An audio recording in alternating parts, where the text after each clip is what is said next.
আপনারা দেখছেন AGT live 24/7। आप देख रहे हैं AGT live 24/7। You are watching AGT Live 24/7. বিরুদ্ধ নয় কোনো সংবাদপত্র। সংবাদপত্র তার দায় নিয়ে পালন করছে, তার দায়িত্ব পালন করছে, মানুষের অধিকার সম্পর্কে মানুষের সচেতন করছে। সুতরাং সংবাদপত্রকে বিরোধী অংশ বলে ভেবে দেওয়ার কোনো প্রয়োজন নেই। এই সংবাদপত্রে যারা সংবাদপত্রের জন্যই এই সাংবাদিকদের আন্দোলনের জন্য আজকে যারা এরা যে শাসন করতেন তাদেরকে এই কথাটা মনে রাখা উচিত। সাংবাদিকদের আন্দোলন থেকেই এই সরকারটা এই রাজ্যে প্রতিষ্ঠিত হয়।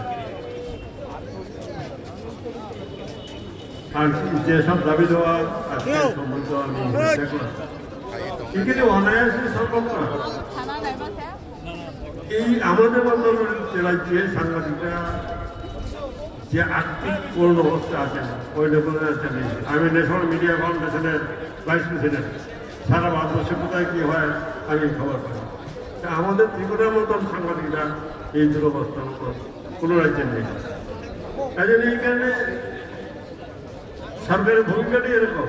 তাহলে এই রাজ্যে কোনো বৃহৎ শিল্পপতি প্রক্রিয়া করতে আসেননি। প্রক্রিয়া করছে আমরা যারা মধ্যস্থ শ্রেণীর লোকজন আমরাই প্রক্রিয়া করেছি। আমরা খেয়ে না খেয়ে এই জায়গায় কিন্তু সরকারের এই দিকটা চিন্তা করা উচিত। আর সংবাদপত্র বন্ধ হয়ে যাবে না। সংবাদপত্র বন্ধ হয়ে মনে রাখতে হবে যে অনলাইন মিডিয়া চালু আছে। আজকে সারা পৃথিবী জুড়ে তার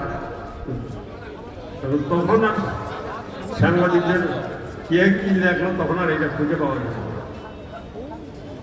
কালকে বাংলাদেশে একটি সংবাদপত্র প্রতিষ্ঠানে পুলিশ যুগে 52 জন কর্মীকে তুলে নিয়ে গেছে থানা। কি এক মহিলার একটা নিউজ হয়েছিল। এই নিউজটা কেন করলো যে তুলে নিয়ে গেছে রাত 3টার সময় তাদেরকে ছেড়ে। এই পরিস্থিতি চলছে আমাদের প্রতিবেশী। আমাদের এই রাজ্যেও যেটা আমরা অত্যন্ত গর্ব করে বলতাম যে আমরা এই রাজ্যের সাংবাদিকরা স্বাধীনভাবে কাজ করছি, সেই গর্ব আমাদের প্রলম্বিত হয়। তাই এই সাংবাদিকরা মার খাচ্ছেন, হে ধমক দিচ্ছেন, ও ধমক দিচ্ছেন। পুলিশ যদি সঙ্গে সঙ্গে সক্রিয় না হয় তাহলে এগুলি সম্ভব নয়। সুতরাং পুলিশ মন্ত্রীকে, পুলিশের মহানির্দেশককে আমি বলবো এই বিষয়টার প্রতি নজর দিতে, সাংবাদিকদের নিরাপত্তা সুনিশ্চিত করতে, সাংবাদিকদের আবাসনের সমস্যা সমাধান করতে। আর বাকি সব দাবিগুলো সব দিকে আমি সমর্থন করি। আমি দাঁড়াতে পারছিলাম আপনাদের কাছ থেকে ক্ষমা চেয়ে আমি নেমে যাই। সবাই ভালো থাকুন, সুস্থ থাকুন। আগামী দিনে যদি বেঁচে থাকি আপনাদের পাশে আছি, আপনার আন্দোলনের সবাই। অসংখ্য ধন্যবাদ সুবলদাকে। বলবীর বলোন্নত মমশির শির নেহারি আমারি নত শির ওই শিখর হিমাদ্রির। বলবীর বল মহাবিশ্বের মহাকাশ ফারি চন্দ্র সূর্য গ্রহ তারা ছাড়ি ভুলোক দুলোক গোলোক ভেদিয়া খোদার আসন আরশ ছেদিয়া উঠিয়াছি চির বিস্ময় আমি বিশ্ববিধাত্রীর। মমললাটে রুদ্র ভগবান জলে রাজ রাজ টিকা দীপ্ত জয়শ্রীর। বলবীর আমি চির উন্নত শির। আমরা সাংবাদিকতা করি, আমরা জানি সংবাদ লেখা শুধু পেশা নয়। সাংবাদিকতার মূল সুর হলো প্রতিবাদ, অন্যায়ের বিরুদ্ধে প্রশ্ন তোলা, চোখে চোখ রেখে কথা বলা, সত্য বলা। এই সাহসী একজন সাংবাদিক।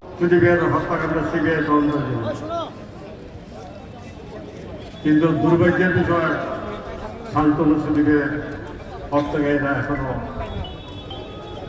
জেলের বাইরে, জেলের বাইরে, বিচারের বাইরে হয়ে এই রোগজান যিনি যার ডাকে শান্তনু সুদীপকে গুলি করেছে তারাও জামিনে মুক্ত আছে। সরকার যে এগুলি জানে না তা নয়।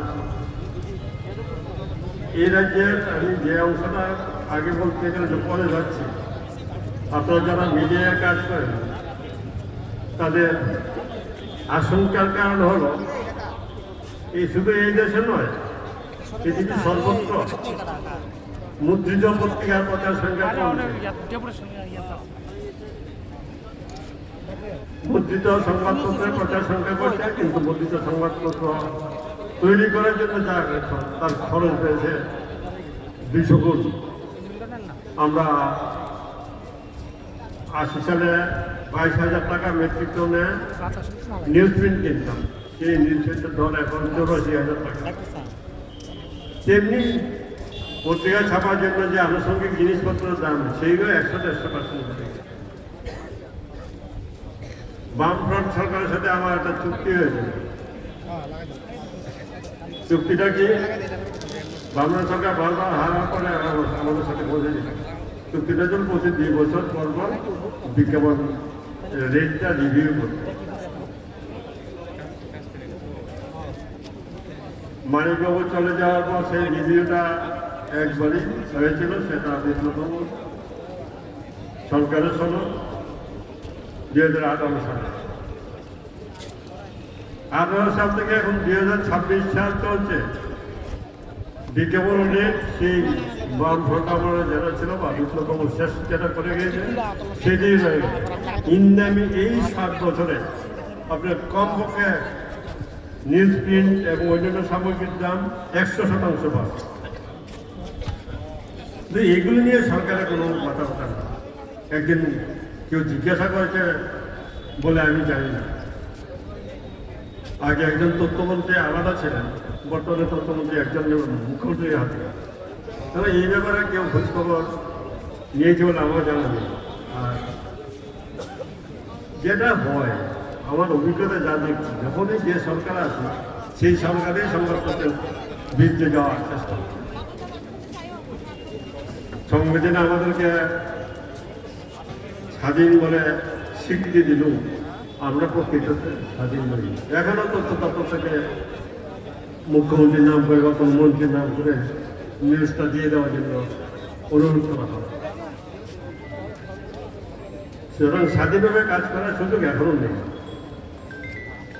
আমি যারা এখানে কর্মকর্তা আছেন আমি প্রত্যেককেই অভিনন্দন জানাচ্ছি এই মহাসমাবেশ করার জন্য। প্রকৃতপক্ষে আগামী 5-6 বছরের বেশি মুদ্রিত সংবাদপত্র থাকবে না যদি সরকারি দৃষ্টিভঙ্গি না পাওয়া যায়। পরশুদিন পৃথিবীর সবচেয়ে বড় কাগজ ওয়াশিংটন টাইমস 300 কর্মী ছাঁটাই হয়েছে, খরচ সামাল দিতে পারছিলেন না। কারণ যেহেতু আপডেট মিডিয়া চলে গেছে অনলাইনে, সেহেতু খরচ 300 কর্মী যে ছাড়া হয়েছেন সেই সাংবাদিক কর্মীদের আমার মধ্যে আমাদের শশী থারুরের প্রাক্তন বিদেশমন্ত্রী অত্যন্ত জনপ্রিয় মন্ত্রী ছিলেন, সেই শশী থারুরের ছেলেও আছেন।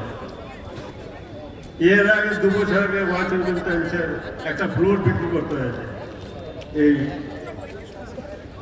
খরচ মেটানোর জন্য। ফলে একটা সময় আসবে, আগে ধরুন 4-5 বছর একটু মুদ্রিত সংবাদপত্র থাকবে, এরপরে মুদ্রিত সংবাদপত্র থাকবে না। কেউ 10 টাকা 20 টাকা দিয়ে পত্রিকা কিনবে, কারণ সকাল ভোরে পেয়ে যাচ্ছে যে সংবাদ।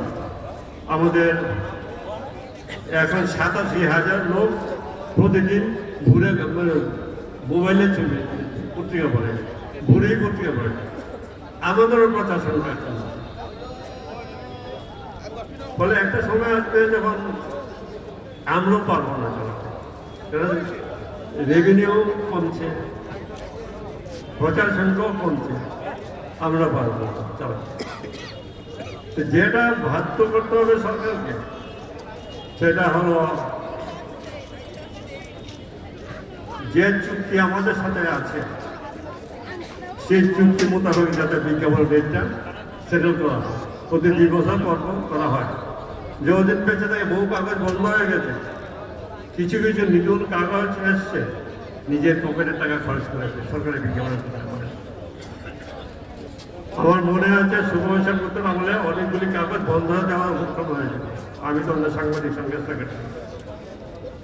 আমি সুকুমার সেনকে রিকোয়েস্ট করি আমরা 6 মাস প্রতিদিন মুদ্রিত সংবাদপত্রকে ডিসপ্লে বিজ্ঞাপন দেওয়ার ব্যবস্থা করতে পেরেছি। সাপ্তাহিক পত্রিকাগুলো মাসে 4টা আর দৈনিক পত্রিকাগুলো মাসে 8টা ডিসপ্লে বিজ্ঞাপন দেয়। এই চিন্তা ভাবনা যদি না থাকে সরকার বলে এই রাজ্যে যেহেতু শিল্প কলকারখানা কিছু নেই, আমাদের নির্ভরতা সরকারি দেওয়া হয়নি, অন্তত আমার মনে পড়ে নেই। আমি 1970 সাল থেকে এই সাংবাদিকদের বিভিন্ন অসুবিধাগুলি নিয়ে আন্দোলন করে আসছি। এই রাজ্যের সংবাদপত্র যে বিকাশ হয়েছে তার মূলে কিন্তু আমাদের আন্দোলন। এই রাজ্যে কোনো সাংবাদিক বেতন না। আমি রুদ্রবিনয়ে কাজ করেছি বিনা বেতনে, বিবেক পত্রিকার কাজ চালিয়েছি বিনা বেতনে, এরকম অবস্থা ছিল। বিজ্ঞাপন ছাড়া এই রাজ্যের সংবাদপত্র চলে না, এবং এই রাজ্যের সংবাদপত্র বিজ্ঞাপন নির্ভরই আছে, এখন অব্দি আছে। আপনাদের ইতিহাস তো বড় ইতিহাস। আমি 57 বছর এই প্রফেশনে আছি, আমার নিজের কাগজটা বয়সী 55 বছর। এই রাজ্যে যেহেতু শিল্প কলকারখানা নেই, সরকারি বিজ্ঞাপনের উপরে নির্ভর করতে হয়, আর তার সুযোগ সরকার নেওয়ার চেষ্টা করে। আমি আপনারা সবাই জানেন বহু মামলা মোকদ্দমা করে বেঁচে আছে। Guwahati high court, Tripura high court, supreme court এগুলি করে বেঁচেছি। এখনো হাইকোর্টে অনেকগুলি মামলা পেন্ডিং আছে। যে সরকারটাকে আনার জন্য আমরা সাংবাদিকরা এই রাস্তায় কাটিয়েছি 2-3 মাস, এই সরকারের মন্ত্রীও আমাদের বিরুদ্ধে পত্রিকার বিরুদ্ধে কেস, কয়েকটা কেস পেন্ডিং আছে। আমার অভিজ্ঞতায় বলে যখনই যে সরকার আসুক, ওরা সরকারে আসার আগে সাংবাদিকদের বন্ধু থাকে, কিন্তু যেই সরকারে চলে এলো ওরা সেই বন্ধুত্বকে ছেড়ে দিয়ে তার স্বার্থের বাইরে কিছু করে। যে লোকটা কোনো কাজ দুর্নীতিমূলক কোনো কাজ করলেন, আপনি কয়দিন সহ্য করে তখন আপনার নিউজ করলেন। আর নিউজ করার জন্য এখন শুধু সাংবাদিকদের উপরেই মানুষ নির্ভর না, মানুষ এতটা হচ্ছে সচেতন যে আরটিআই নিজেরা করছে, নিজেরা সংবাদপত্র অফিসের যার সমস্ত আরটিআই কপি দিয়ে যাচ্ছে। ये न्यूज़ कंटेंट देखने के लिए शुक्रिया। अगर आपका कोई सुझाव है तो हमें कमेंट कीजिए, सब्सक्राइब कीजिए AGT Live 24/7। Thanks for watching AGT Live 24/7.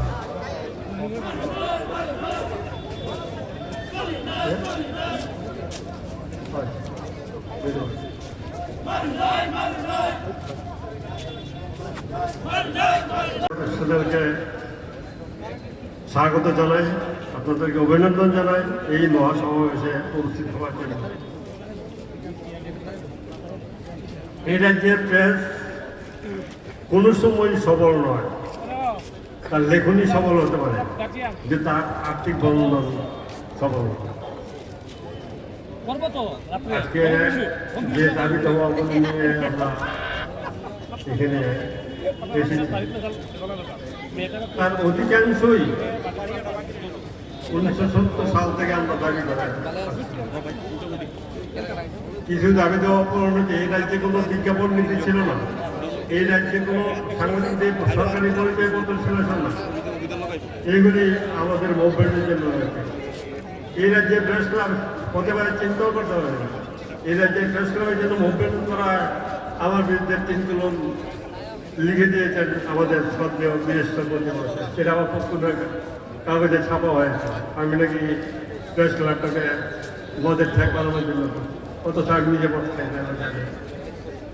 যাই হোক, আগরতলা প্রেস ক্লাব আমরা মদের ঠেক বানাতে যাইনি। এবং আগরতলা প্রেস ক্লাবের সাথে মানে প্রতিটি মহকুমায় প্রেস ক্লাব হয়েছে। আমাদের আন্দোলনের সার্থকতা এখানে মানুষ সচেতন হয়েছে, সাংবাদিকরা সচেতন হচ্ছে। আজকে যে দাবি দেওয়া হয়েছে তার অধিকাংশই পূরণ করা সম্ভব। আসলে আমাদের তরফে কিছু দাবি দেওয়া আছে। সাংবাদিকদের আবাসন নিয়ে সেই সুকুমার সেনগুপ্তের আমল থেকে আন্দোলন করছে, তো হয়নি তখনও। তারপরে নিবেনবাবু নিজেও সাংবাদিক ছিলেন, মেনে নিয়েছিলেন, তো কাজটা আর হয়নি। একটা সময় হলো যখন সাংবাদিকদের বিরুদ্ধে উনি লিখতে বলতেন, সেই অবস্থান আমরা মানিকবাবুর কাছেও পেয়েছি। আলটিমেটলি সরকার, এই রাজ্যে সরকার বদল হওয়ার 1918 সালে একটি নতুন সরকার ক্ষমতা আসে, তার নেতৃত্বে ছিলেন বিপ্লব দেব। ওনার সময়ে কিছু যারা মিডিয়ার জন্য কিছু কাজকর্ম হয়েছে, মিডিয়া পলিসি পরিবর্তন হয়েছে। মিডিয়ার যাকে এগ্রেসিভ পলিসি ছিল, সরকারি পলিসি, সেটা কিছু বদল হয়েছে। আর যেটা হয়েছে সাংবাদিকদের আবাসনের জন্য মন্ত্রিসভায় সিদ্ধান্ত গিয়েছে, এবং তৎকালীন রাজস্ব মন্ত্রী জিষ্ণুবাবুকে দায়িত্ব দেওয়া হয়েছিল কাজটা করার। জমি দেব দিচ্ছি করে আছে, আজ অব্দি জমি আমাদের দেয় নেই। আগের সরকাররা যা করেছেন এই সরকারও আমাদের সাথে তাই করছেন।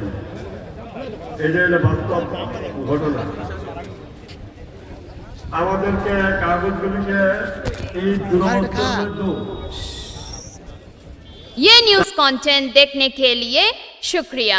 अगर आपका कोई सुझाव है तो हमें कमेंट कीजिए, सब्सक्राइब कीजिए AGT Live 24/7। Thanks for watching AGT Live 24/7.